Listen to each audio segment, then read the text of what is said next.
몇 달 만에 강단에 섰는데 몇 해는 된 것 같으네. 좀 어색하고.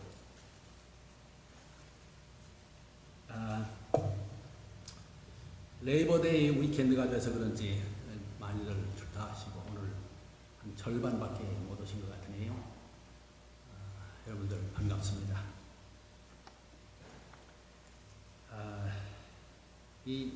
제가 키가 좀 커서요. 강단이 잘 안 맞아요. 남이 옷 입은 것 같아서. 되게 나보다 작거든. 그래서 한참 공사를 해야 되는데 많이 했는데 아직도 낮으네. 옛날에 해놓은 거 다 없애버려서. 오늘 그 제목을 보니까 그 뭐라고 되어 있는 거니 마음의 빗장을 그렇게 했는데 그 주보 만드는 분한테 내가 불러줬더니 아마 그걸 잘 못 알아들은 것 같아요. 마음의 빗장을, 마음의 빗장, 의미가 달라요. 그리고 띄어쓰기를 해야 돼요. 한글은 특별히 띄어쓰기 안 하면 이상하게 돼요. 아버지가 방에 들어가신다. 안 띄었으면 아버지 가방에 들어가신다. 이 따위가 되거든. 한글은 띄어쓰기를 꼭 해야 합니다. 마음의 빗장을. 그리고 그 끄트머리에 exclamation mark, 감탄 부호를 붙여야 되는데 그것도 빼먹었어. 그렇게 하시면 좋겠습니다.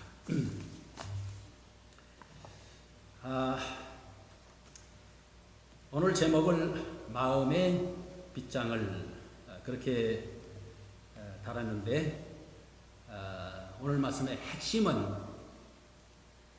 사람이란 다른 무엇보다도 그 마음가짐, 즉 심성이 가장 중요하다. 그걸 강조하는 것이 오늘 읽을 말씀의 핵심이라고 할 수가 있습니다.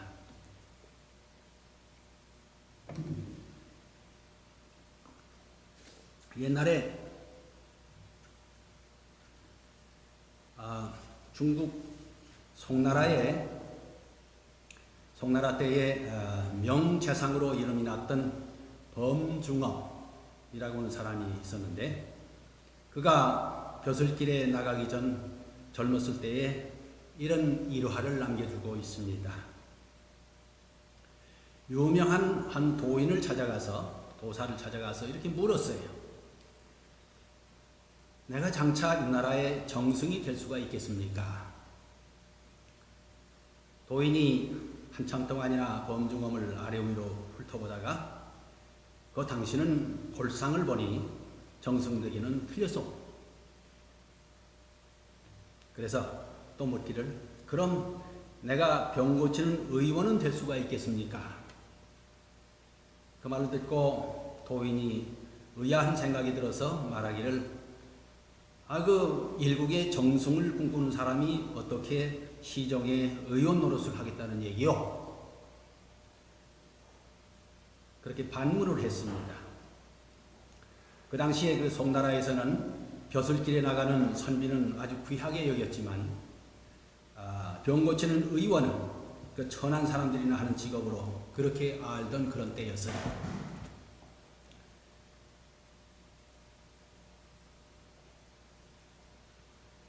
그랬더니 범중엄이 하는 말이 나는 장차 이 나라의 재상이 돼가지고 백성을 잘 다스려서 민생을 구제하는 그런 꿈을 가지고 있었는데 내 골상이 정성감이 못 된다고 하니 그러면 장차 의원이라도 돼서 병마에 시달리는 불쌍한 사람들을 구제하고 싶어서 그럽니다. 그 말을 듣고 도사가 무릎을 탁 치면서 그렇소.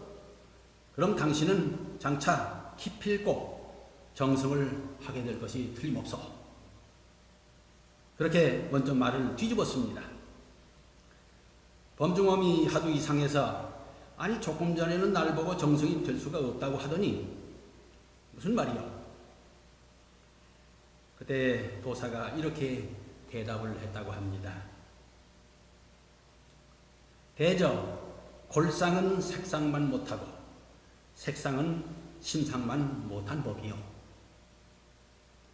당신의 골상이나 색상으로 봐서는 정성감이 못 뛰지만은 당신의 심상이 그러하니 장차 정성이 너끈히 되고도 남겠소. 여기 골상이라는 말은 뼈골자 소로상자, 골상이라는 말은 사람의 체격을 말하는 것이고, 색상, 색깔이라고 하는 색자, 색상은 얼굴의 생김새를 가리키는 것이고, 심상, 마음 심자, 심상은 마음 쓰는 심성을 의미하는 그런 말입니다. 사람은 그 체격이나 얼굴 생김새도 중요하지만 마음 쓰는 심성, 그것은 그런 것보다도 훨씬 더 중요하다, 그런 뜻이에요.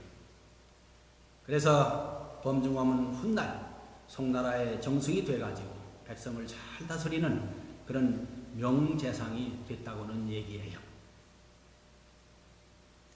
골상과 심상과 색상과 심상. 옛날 채근담이라고 하는 그런 고전이 있었는데, 거기 보면 무슨 말씀이 있는 거니, 길고 짧은 것은 마음 일념에 달려있고, 넓고 좁은 것도 촌심, 즉 마음 먹기에 달려있다. 마음이 한가로운 사람은 하루가 천고보다 아득하고, 뜻이 넓은 사람은 좁은 방 안에 있어도 하늘 땅 천지같이 너그러우니라. 그렇게 말을 했는데, 그걸 좀 더 쉽게 풀이를 하자면 무슨 뜻인 거니? 세월이 길다거나 짧다거나, 혹은 세상이 넓다거나 좁다거나 하는 그런 생각들은 모두가 다 마음먹기에 달려있는 것이니, 마음이 아주 평온한 사람은 하루 해도 천고보다 아득하고, 좁은 골방 안에 있어도 넓은 하늘 땅이 이를 다 헤아려 보는 법인즉, 모름지기 사람이란 마음가짐을 잘 닦고 다스려야 된다, 그런 뜻이에요. 그게 채근담이라고 하는 고전에 나와 있습니다. 여러분 생각을 해보세요. 다정한 사람과 길을 걷게 되면 백리길도 순식간이지만, 아주 꼴도 보기 싫은 사람하고 함께 가자고 하면 오리길도 얼마나 멀고 지루한지 모릅니다. 세상 만사가 다 마음에 달려있다는 얘기예요. 그런 거로 그 마음을 컨트롤하는 것이 아주 중요합니다. 우리가 비록 생긴 외모는 그렇게 잘생기지 못했고, 또 태어난 신분도 그렇게 자랑할 만한 것이 없다고 할지라도, 마음 쓰는 심성만 우리가 잘 닦고 그렇게 기르면 옛날 범중함의 경우처럼 일국의 최상이 될 수도 있지 않겠느냐, 그런 생각이에요. 오늘 읽은 잠언 4장 23절에 보면 옛날 지혜자는 경고하기를 내 마음을 지키라 그랬어요. 무릇 지킬 만한 것보다 더욱 마음을 지키라. 생명의 근원이 이에서 남이니라. 그렇게 말씀하고 있습니다. 세상에는 우리가 지켜야 할 것이 참 많습니다. 우선 건강을 지켜야죠. 일찍 일어나고 일찍 자고, 시간에 맞춰서 음식을 가려 먹고, 적당히 운동도 하고, 그렇게 늘 절도 있는 생활을 해야 우리의 건강을 잘 지켜나갈 수가 있습니다.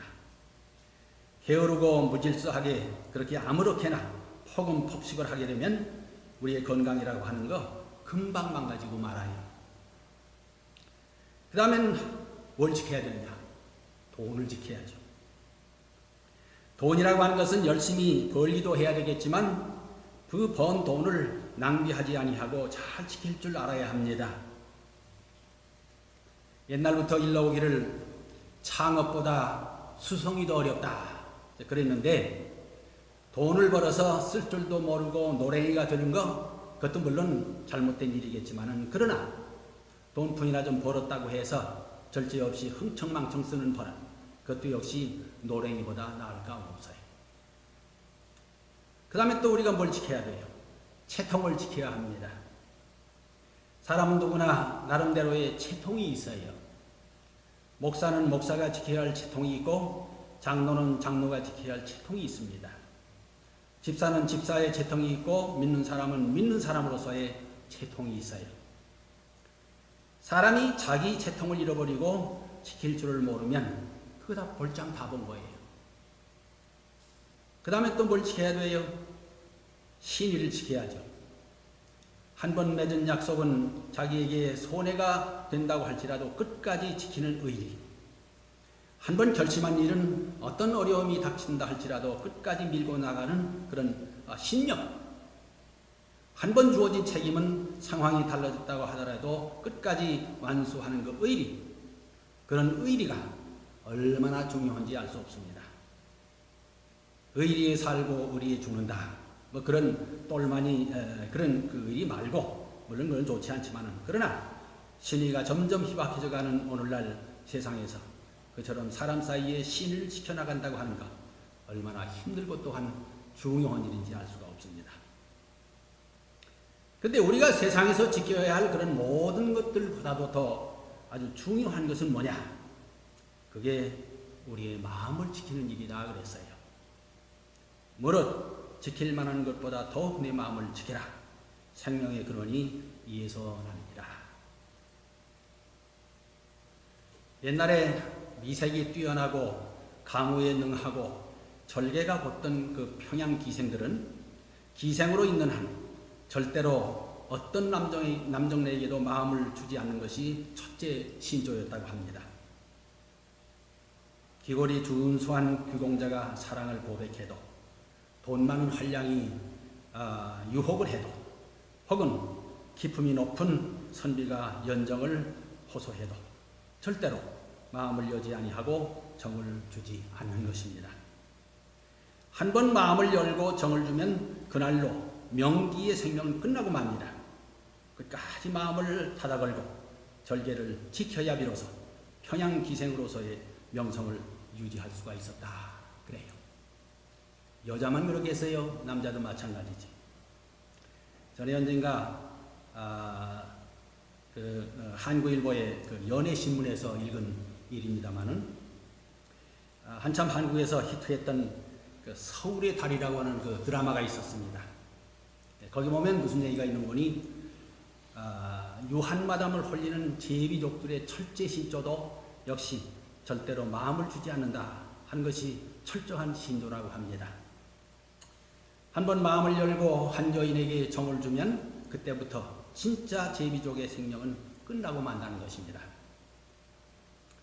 그런데 하물며 우리 믿는 사람들의 처신이 어찌 함부로 마음을 열고 여기저기에 쉽게 관심을 쏟고 그렇게 허투루 마음을 열어서야 되겠습니까? 일개 평양기생도 유한마담을 홀리는 일개 제비족들도 그 평양기생, 그 제비족의 생명을 유지하기 위해서 그처럼 마음을 굳게 닫고 지키며 살아가는데 우리가 자랑스러운 신앙의 사람들로서 그 신앙의 생명을 유지하려 하면 그보다 더 철저히 마음을 잘 지키고 함부로 아무데나 기웃거리며 마음을 열어서야 되겠느냐 그런 얘기예요. 옛날에 대학이라고 하는 동양 고전이 있었는데 거기 보면 무슨 말씀이 있는 거니? 마음이 딴 곳에 팔려 있으면 눈으로 보아도 보이지 아니하고 귀로 들어도 들리지 아니하고 입으로 먹어도 맛을 모른다 그랬어요. 여러분 그 TV를 보면서 음식을 먹어보세요. 맛을 모릅니다. 먹고 나서 소화도 잘 안 돼요. 그런 거로 무릇 지킬 만한 것보다 더욱 내 마음을 지키라. 생명의 근원이 이에서 남이니라. 여러분 이 말씀을 꼭 깊이 명심할 수 있길 바랍니다. 그런데 오늘 말씀해 보니까 그처럼 마음을 지키면 결과가 어떻게 되느냐? 세 가지로 거기 제시가 되어 있는데 첫째는 입도 바로 말하게 된다 그랬어요. 24절에 보니까 괴혈을 내 입에서 버리며 사곡을 내 입술에서 멀리하라. 마음을 지켜 올바른 생각을 가져야 비로소 그 입에서 나오는 말도 바른 말이 될 수가 있습니다. 여러분 생각을 해보세요. 마음에 덕스럽게 생각을 해야 입에서도 덕스러운 마음이 나올 것 아니겠습니까? 속으로 좀스럽게 생각을 마음을 먹으면 그 입에서 나오는 말도 맨날 좀스러운 말밖에 나올 것이 없어요. 야고보 3장 11절에 보면 무슨 말씀이 있는 거니? 샘이 한 구멍으로 어찌 단물과 쓴물을 내기느냐. 단물은 근원이 달기 때문에 단물이 나오는 것이고, 쓴물은 근원이 쓰기 때문에 거기서 나오는 물도 쓸 수밖에 없습니다. 말이 해픈 것은 마음이 아주 해풀어졌다는 얘기예요. 헐렁하게 풀어져 있다는 얘기예요. 만일 말에 실수 없는 자면 곧 온전한 사람이라 능히 온몸을 굴리시우리라. 야고보서 3장 2절에 보면 그런 말씀도 있습니다. 가만히 보면 우리 일반적으로 말을 함부로 막 하기가 쉬워요. 그것은 마음에 절제가 없다는 증거입니다. 하기야 자기가 하고 싶은 대로 말을 하자고 하면 뭐 누군 못 하겠어요. 누구든지 함부로 말할 수가 있죠. 하나 할 말 안 할 말, 이때 할 말 저때 할 말, 혹은 먼저 할 말 나중에 할 말, 그런 것을 잘 가려서 말을 실수 없이 잘 하려고 하면 마음에 절제가 있어야 돼요. 마음을 지켜야 돼요. 잠언 17장 22절에 보면 만일 말을 아끼게 되면 지식이 있고 성품이 안전한 자라. 그런 사람은 명철하니라 그랬어요. 또 잠언 15장 23절에 보면 무슨 말씀이 있는 거니? 사람은 그 입의 대답으로 말미암아 기쁨을 얻나니 때에 맞는 말이 얼마나 아름다운고. 그런 말씀도 있습니다. 말이라고 하는 것은 같은 말이라도 흔히 아해 다르고 어해 다르다 그렇게 말씀을 했는데, 우리가 때와 장소를 가려서 말을 아껴 쓰는 것은 그 마음에 절제가 있다고 하는 뜻이에요. 좋은 말도 너무 자주 하게 되면 의미가 없어져요. 농담도 때와 경우를 가려서 하지 아니하면 그 실없는 사람이 되고 맙니다.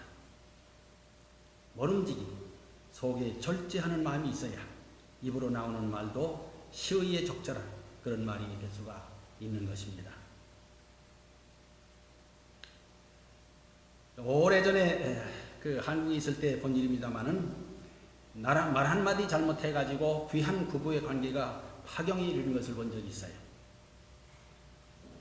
어느 부잣집의 그 막내딸이 어려서 소아마비를 알아가지고 약간 다리를 저는 그 불구자가 됐습니다.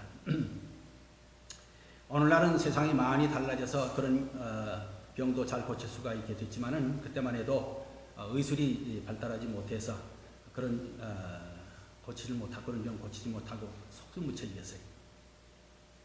근데 그 딸이 장성한 후에 시집을 보내야 되겠는데 돈은 많지만 누가 그런 다리를 저는 딸을 데려가겠어요. 그래서 생각 끝에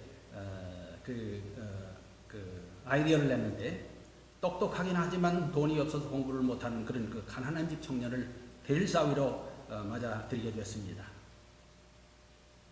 그래서 공부도 시키고 사업을 이어받게 훈련을 시켰어요. 그 피자 잘 된 거지.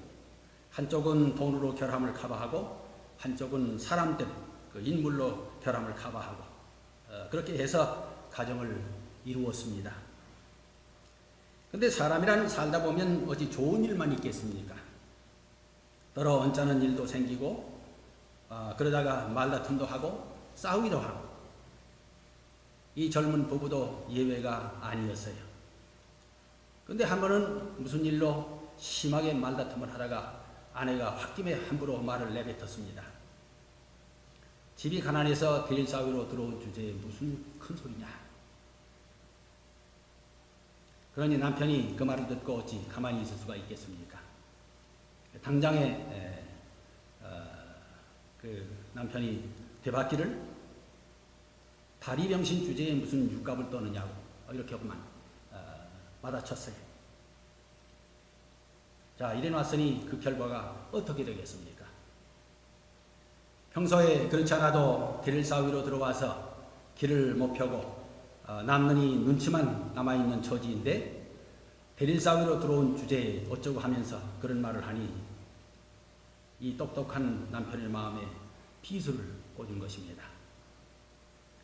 또 평소에 그렇지 않아도 남들처럼 시원시원하게 걷질 못하는 불구의 몸을 늘 비감스럽게 생각을 하고 있던 차인데 다리병신 주제에 어쩌고 하는 그런 말을 들었으니 이 한이 맺힌 아내의 가슴 속에 돌이킬 수 없는 삼체기를 내고 말았습니다. 나중에 가서 서로가 사실은 속에 없는 말을 했노라고 미안하다고 사과를 하고 끝내기는 했지만 그러나 그때 입은 데미지 때문에 끝내 그 후로 서로 갈라서고 마는 것을 봤습니다. 오래전 얘기예요. 그처럼 서로가 마음속에 없는 말을 했다고 미안하다고 사과를 하고 그치긴 했지만 그러나 잠재의식이라도 평소에 그런 마음이 있었기에 그런 말이 입에서 나왔겠지. 애당초 그런 마음을 다잡았어야 돼요. 유선한 대답은 분노를 쉬게 하여도 과격한 말은 노를 격동하느니라. 잠언 15장 1절에 그런 말씀이 있지요. 너는 이웃과 다투거든 말로만 변론만 하고 말만 하고 남의 은밀한 일은 누설하지 말라. 잠언 25장 11절 그런 말씀이 있습니다. 약점을 들춰내서는 안 돼요. 비수가 돼요. 마음을 지켜야 합니다. 그래야 속에 없는 말 함부로 해가지고 예기치 않은 불상사를 초래하는 것을 면할 수가 있습니다. 마음을 지켜야 말도 제대로 나온다. 그 다음 둘째로 마음을 지키면 눈도 바로 볼 수가 있다 그랬어요. 25절에 내 눈은 바로 보며 내 눈꺼풀은 내 앞을 곧게 살피며 그렇게 되어 있습니다. 마음에 하나님의 일을 생각하면 눈도 항상 저 위를 올려다보게 되겠지만은 만약에 마음에 땅의 일만 생각하게 되면 눈도 눈에는 뭐가 보인다, 뭐만 보인다고 해서 맨날 세상 잡것들만 보일 것이 아니겠습니까? 시편 119편 36절에 보면 이렇게 말씀을 했습니다. 내 마음을 주의 증거로 향하게 하시고 탐욕으로 향치 말게 하소서.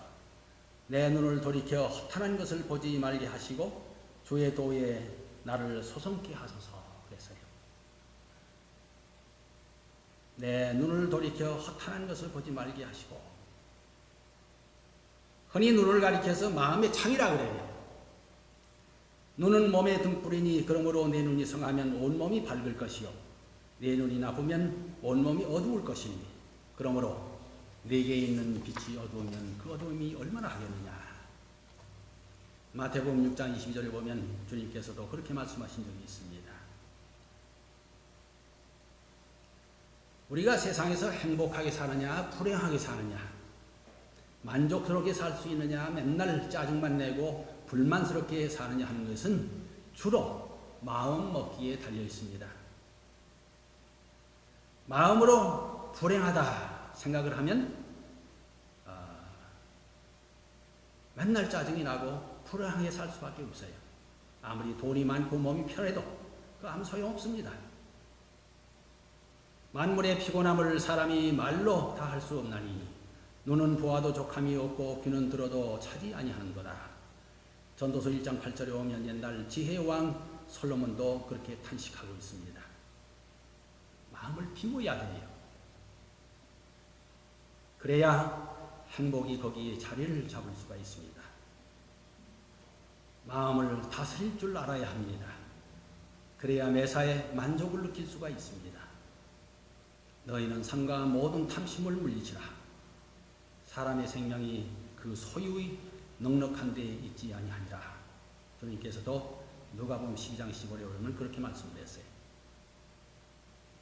옛날에 선지자 사무엘이 이스라엘 임금을 뽑으려고 할 때에 하나님께서 그 임금 뽑는 그 선택의 가이드라인을 주셨습니다. 지침을 주셨는데 사무엘상서 16장 7절에 보면 이렇게 그 가이드라인이 되어 있어요. 여호와께서 사무엘에게 이르시되 그 용모와 신장을 보지 말라. 나의 보는 것은 사람과 같지 아니하니 사람은 외모로 보거니와 나 여호와는 속 중심을 보느니라. 속마음, 즉 심상을 보신다는 얘기지요. 오늘날 특히 우리 한국 사람들은요, 가만히 보면 눈에 보이는 외관, 그 거칠애에 너무 지나치게 관심을 두고 집착을 하는 것 같습니다. 우리 한국인의 성형수술은 세계적으로 널리 알려져 있고 남녀를 막론하고 한국인의 몸단장은 세상 아무도 따라잡을 수가 없게 되어 있어요.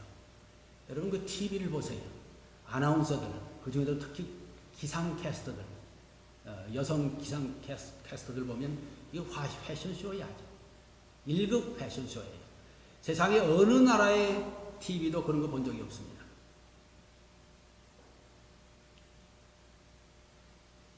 이처럼 골상과 색상을 가꾸는 거, 그 어떻게 나쁘다고 하겠어요? 하지만 마음의 심상이 거기에 따라주질 못하면 그와 같은 거칠애가 오히려 가식이 되고 가짜가 되고 사람 때문에 균형을 오히려 깨져버리게 만드는 그런 결과를 가져오는 겁니다. 밸런스가 안 돼요. 아무리 좋은 일이라도 정도에 지나치면 차라리 안 하니만 못한 것입니다. 과유불급, 지나치면 모자란만 못하다 그랬어요.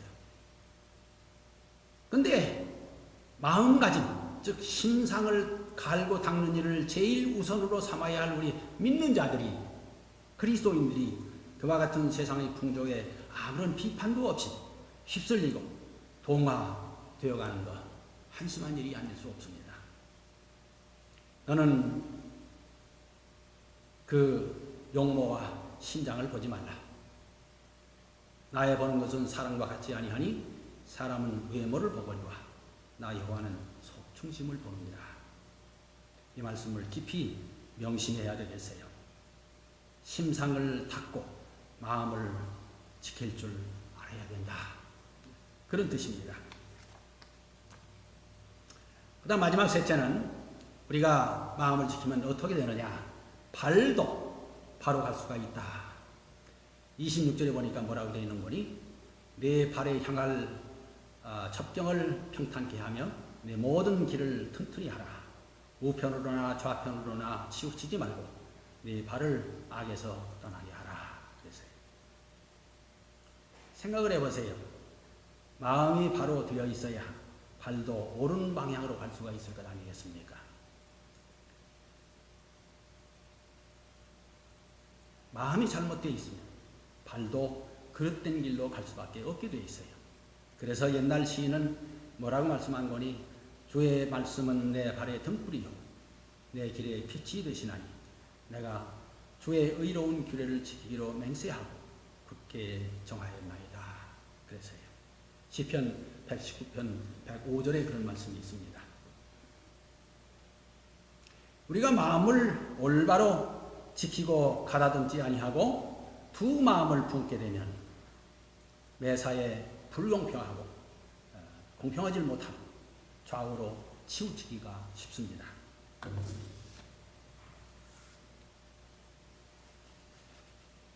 이솝의 얘기 가운데 그런 얘기가 있죠. 우리 잘 아는 얘기죠. 한 번은 두 발 가진 새들과 네 발 가진 짐승 사이에 싸움이 벌어졌습니다. 그들의 싸움은 이겼다 졌다 하면서 승부가 나질 않았어요. 그런 싸움마당에서 유독 그 박쥐란 놈은 이 편에도 저 편에도 가담하지 아니하고 가만히 보고 있다가 두 발 가진 그런 짐승이 이기는 듯 싶으면 그쪽에 가붙고 네 발 가진 짐승 편이 이기는 것 같으면 그쪽에 가붙고 그렇게 왔다 갔다 했어요. 싸움이 계속되는 동안에는 양쪽에서 다 아무 말이 없었지만은 마침내 싸움이 그치고 평화가 온 다음에는 사정이 180도로 달라졌습니다. 박쥐는 이랬다 저랬다. 이쪽이가 붙고 저쪽이가 붙고 가네가 붙었다 설계가 붙었다. 안팎이 다르게 그렇게 처신을 한 결과로 양쪽에서 기회주의자라고 해서 양쪽에서 다 배척을 받게 되고 동물세에서 쫓겨나고 말았어요. 지금도 박쥐는 어두운 굴 속을 찾아다니면서 세상의 눈을 피해가지고 숨어 살게 됐다는 그런 얘기입니다. 그 박쥐를 보고 이솝이 이런 얘기를 만들어낸가 기가 막히지. 야고보 4장 8절로는 무슨 말씀이 있는 거니? 하나님을 가까이 하라. 그리하면 너희를 가까이 하시리라. 죄인들아 손을 깨끗이 하라. 두 마음을 품은 자들아 마음을 성결케 하라. 그랬어요. 우리가 마음을 지켜서 바로 세우지 아니하면 이처럼 이랬다 저랬다. 여기가 붙고 저기가 붙고 오늘 다르고 내일 다르고 정함이 없어집니다. 우리의 마음을 굳게 지켜야 돼요. 신의가 있어야 돼요. 줏대가 서야 합니다. 흔들리지 말아야 합니다. 발걸음이 꼿꼿해야 합니다. 내 발에 향할 첩경을 평탄케 하며 내 모든 길을 든든히 하라. 우편으로나 좌편으로나 치우치지 말고 내 발을 악에서 떠나게 하라. 오늘 지혜자는 휘청거리는 발걸음을 내디디기 쉬운 우리들에게 그렇게 경고하고 있습니다. 그런 거로 여러분 마음문에 빗장을 걸고 굳게 지키시길 바랍니다. 그 뜻이에요. 마음에 빗장을 하는 얘기는 마음에 빗장을 걸고 굳게 지키란 얘기예요. 무릇 지킬 만한 것보다 더욱 내 마음을 지키라 그랬어요. 왜냐? 생명의 근원이 바로 거기에서 나기 때문이라는 것입니다. 우리가 세상에서 힘써 지켜야 할 것이 참 많지요. 우리의 건강을 지켜야 되고 우리의 재물을 지켜야 되고 우리의 채통을 지켜야 되고 우리의 명예를 지켜야 되고 우리가 가진 각자의 이름을 지켜야 되고 참 많습니다. 하나 그처럼 우리가 마땅히 지켜야 될 모든 것 중에서도 더욱더 힘써 지켜야 할 것은 뭔고니 우리의 마음이라 그랬어요. 왜냐하면 그처럼 마음을 지키는 것이 곧 사는 길이요 마음을 지키지 못하면 결국에는 멸망의 길이요 그것은 죽는 길이다. 그런 얘기입니다. 여러분 부디 우리는 마음에 빗장을 걸고 잘 지켜서 꼭 필요할 때 마땅히 열어야 할 경우 그런 경우 외에는 지조 없이 아무 때나 어디서나 함부로 열어가지고 공연히 경박한 사람 지조 없는 사람 줏대 없는 사람 그 세상에서 낙인이 찍히고 낭패 보는 일이 없도록 믿음으로 지혜롭게 살아갈 수 있어야 되리라고 생각합니다. 무릇 지킬 만한 것보다 더욱 마음을 지키라. 그래야만 눈도 바로 보고 말도 바로 하고 인생의 발걸음도 바른 길을 갈 수가 있다는 얘기예요. 오늘날 세상의 시류를 따라서 세상 돌아가는 유행을 따라서 너무 골상 또는 색상에만 치우치질 말고 신상 마음을 닫고 지키는 수행에 역점을 두는 우리의 삶이 될 수 있길 바랍니다. 예수 믿는다고 하면서 수행을 너무 게을리해요. 마음 닦는 일을 너무 게을리해요. 이게 오늘날의 병폐입니다. 이 지혜자의 경고를 우리가 귀담아 들어야 돼요. 기도하십시다. 고마우신 하나님 아버지, 오늘 이렇게 저희들 불러주신 것을 감사합니다. 이 귀한 날 하나님 앞에 예배드리며 하나님께로부터 주시는 크신 영역을 힘입어서 앞으로 한 주간도 너끈히 승리하는 삶을 살 수 있도록 도와주시옵소서. 지나간 한 주간을 돌이켜보건대 저희들이 너무나도 부끄럽습니다. 이제 앞으로 한 주간은 지난 한 주간보다 한층 업그레이드된, 한층 향상된 그런 믿는 자의 삶이 될 수 있도록 하나님께서 수시로 함께 하시고 도와주시며 힘을 보태 주시옵소서. 주님 거룩하신 이름 받들어 감사하며 기도하옵나이다.